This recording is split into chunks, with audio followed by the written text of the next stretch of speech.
చేసుకోండి. నిజంగా ఆయన చెప్పినట్లు నిన్న చేస్తే అంటే ఆయన ఎలాగా పోలీస్ అధికారులను ఎంతమందిని ఉపయోగించుకున్నాడో వాళ్ళందరికీ గన మా చంద్రబాబు నాయుడు బట్టలు ఉడదీసే కార్యక్రమం గన పెట్టుకుంటే మాకు ఇంకా వేరే అడ్మినిస్ట్రేషన్తో కూడా పనిలే. ఈ 5 ఏళ్ళు కూడా బట్టలు ఉడదీసే కార్యక్రమమే సరిపోతుంది. అంటే అంతమంది పోలీస్ అధికారులను పోలీస్ ఆఫీసర్స్ను జగన్మోహన్ రెడ్డి వాడుకొని మా మీద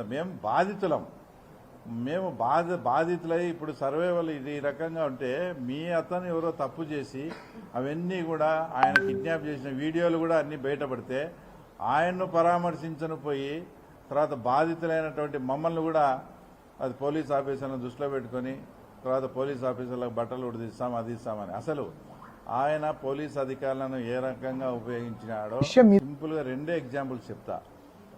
అతని సొంత నియోజకవర్గంలో లింగాల మండలంలో పెద్దగూడలో నాగం అనే ఒక దళిత మహిళ రేప్ అండ్ మర్డర్ కావించబడితే మీరు ముఖ్యమంత్రిగా ఉన్నారు, నా కాన్స్టిట్యున్సీలో ఈరోజు జరిగిందంటే నాకు చెడ్డ పేరు వస్తుందని దానికి ఎక్కడికక్కడ అక్కడే అంచేయమని చెప్తే ఆ ఫ్యామిలీ మెంబర్స్ మమ్మల్ని కన్సల్ట్ అయితే ఇప్పుడు ప్రస్తుతం హోమ్ మినిస్టర్గా ఉన్న అనిత గారు ఆ రోజు రాష్ట్ర మహిళా అధ్యక్షురాలుగా ఉండి ఆ కుటుంబాన్ని పరామర్శించాలా, వాస్తవం ఏం జరిగిందనే విషయం తెలుసుకునేదానికి మా పులివెందులకు వస్తే ఆ సాక్షాత్ ఇప్పుడు హోమ్ మినిస్టర్ మీద కూడా ఎస్సీ యాక్ట్ మా మీద కూడా అందరి మీద ఆ రోజు ఎస్సీ ఏది మేము పరామర్శించని వచ్చిన పాపానికి తర్వాత ఎస్సీ యాక్ట్ పెట్టి 2 రోజుల కిందట కూడా కడప ఇక్కడ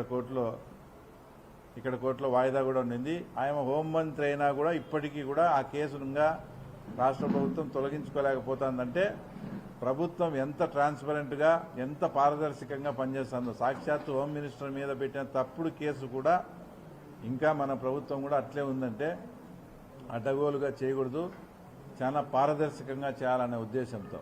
తర్వాత 2వ ఎగ్జాంపుల్ నేను ఒకసారి నన్ను చెన్నై ఎయిర్పోర్ట్లో అరెస్ట్ చేసినావు. ఏమని ఎందుకు అక్కడికి పోయి అరెస్ట్ చేసినావంటే నేను 6 నెలల నుంచి తప్పించుకొని తిరుగుతానని చెప్పినావు. అది ఒక ఇష్యూ. 2వ ఇష్యూ మళ్ళీ తర్వాత నేను ఇక్కడికి వచ్చి కడపకు పులివెందులకు పోయేటప్పుడు రాత్రి 6:15 దారి కాచి మమ్మల్ని అరెస్ట్ చేసినారు. అరెస్ట్ చేసింది అప్పుడు పొద్దుటూరులో రూరల్గా పనిచేస్తానే రమణారెడ్డి అనే అతను నన్ను అరెస్ట్ చేసింది. నన్ను 2.5 గంట తర్వాత అప్పగించింది కమలాపురం సిఐ రామకృష్ణారెడ్డికి. నన్ను అరెస్ట్ చేసింది ఒకరు.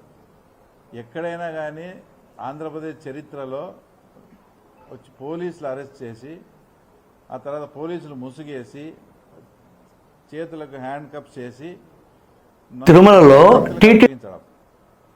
అంటే పోలీసులు అఫీషియల్గా అరెస్ట్ చేసి అఫీషియల్గా అంటే గన్మెన్ డ్రైవర్ అందరి సెల్లులు లాక్కొని అరెస్ట్ అయినట్టు కూడా తెలియకుండా చేసి ఎక్కడైనా ప్రైవేట్ వ్యక్తులకు అప్పగించారు.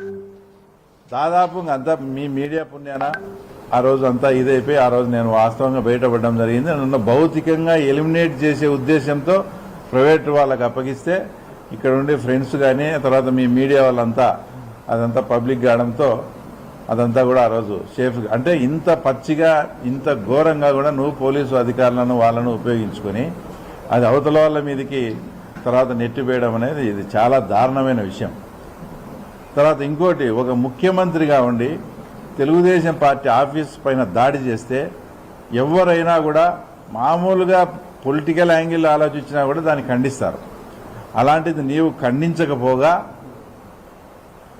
ఆయన పట్టాభి మాట్లాడిన మాటలకు మా వైఎస్ఆర్సీపీ కార్యకర్తలకు నా అభిమానులకు బీపీ పెరిగింది, అందుకని పోయి దాడి చేసినారని స్వయాన ముఖ్యమంత్రి మాట్లాడతాడు.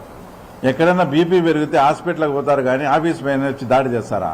అంటే ఆయన మాట్లాడే విధము ఇంకా రెచ్చగొట్టే విధంగా మాట్లాడతాడు. ఇంకోటి, నిన్న మాట్లాడిన దాంట్లో కూడా జగన్మోహన్ రెడ్డి గారు ఒక ముఖ్యమంత్రిగా పనిచేసి ఎవరన్నా కానీ రాజకీయాల్లో అందం గురించి కులం గురించి సామాజిక వర్గం గురించి మాట్లాడిన ముఖ్యమంత్రి కానీ గత ముఖ్యమంత్రి కానీ నాకు తెలిసి ఎవరు లేరు.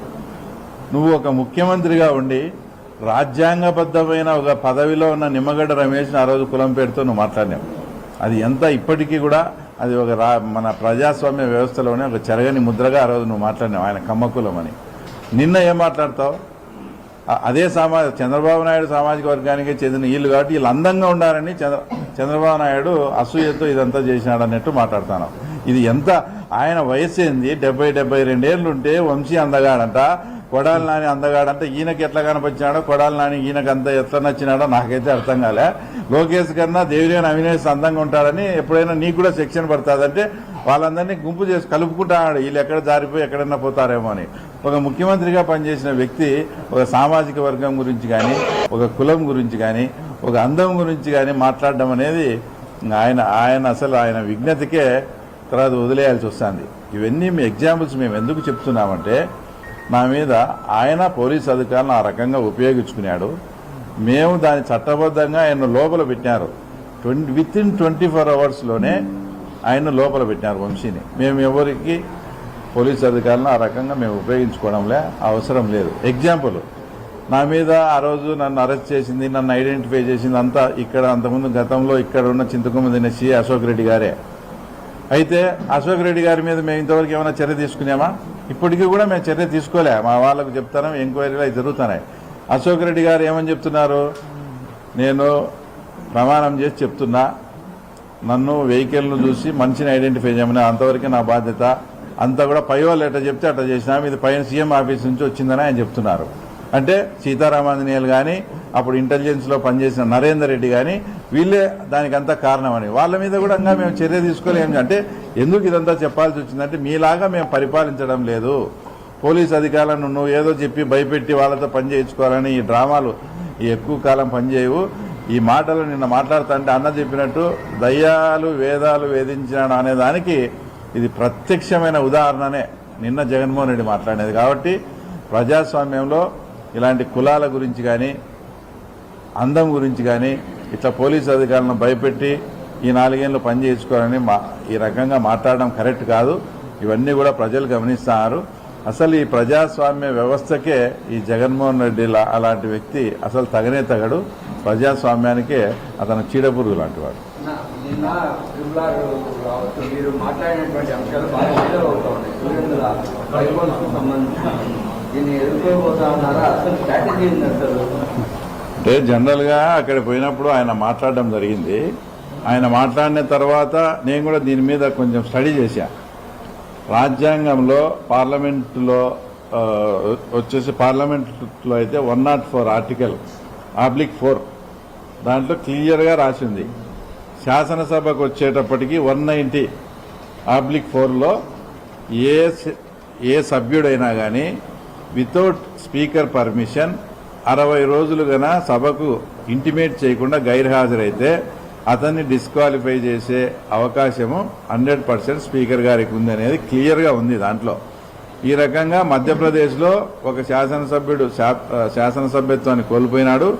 ఇండియా వైడ్ ఇప్పటి వరకు 4 మెంబర్స్ ఈ రకంగా కోల్పోయినారు. ఇది దాని స్టోరీ. తర్వాత దీన్ని స్వాగతిస్తారా లేదా అంటే 100% మేము స్వాగతిస్తాం.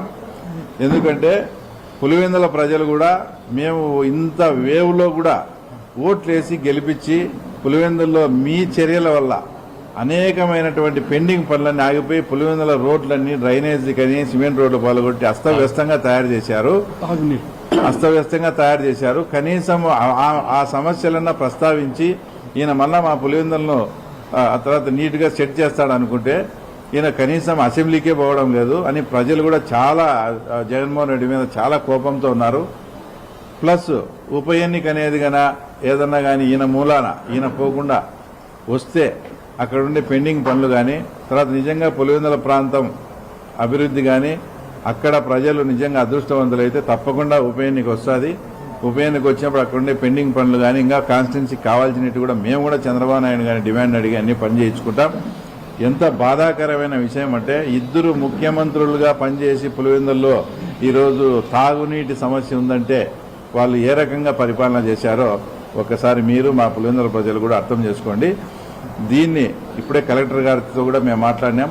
40 డేస్లో ప్రతి సందుకు ప్రతి ఇంటికి కూడా తాగునీటి సమస్య లేకుండా చేర్చే విధంగా తర్వాత మెగా వాళ్ళు వచ్చేసి చాలా స్పీడ్గా కూడా పనిచేయించి 40 రోజుల్లో ప్రతి ఇంటికి కూడా తాగునీటి సమస్యను.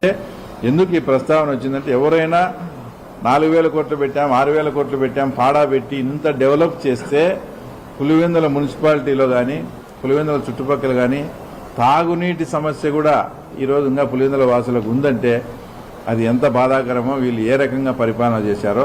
ఇలాంటి అంశాలన్నీ ప్రజలు చాలా ఆలోచిస్తున్నారు కాబట్టి మేము ఎస్పెషల్లీ ఈ ఉప ఎన్నికను ఖచ్చితంగా స్వాగతిస్తా. నాకుండే ఏకైక ధ్యేయం కూడా ఒకసారి స్థానిక సంస్థల ఎలక్షన్స్లో ఇండైరెక్ట్ ఎలక్షన్స్లో వైఎస్ కుటుంబాన్ని మేము ఓడించాం. నా జీవితాశయం కూడా ప్రత్యక్ష ఎన్నికల్లో వైఎస్ కుటుంబాన్ని ఓడించడమే. చంద్రబాబు నాయుడు గారు లోకేష్ ఆశీస్సులతో తప్పకుండా ఇది కూడా నెరవేరుతుందని నేను ఆశగా ఉన్నా.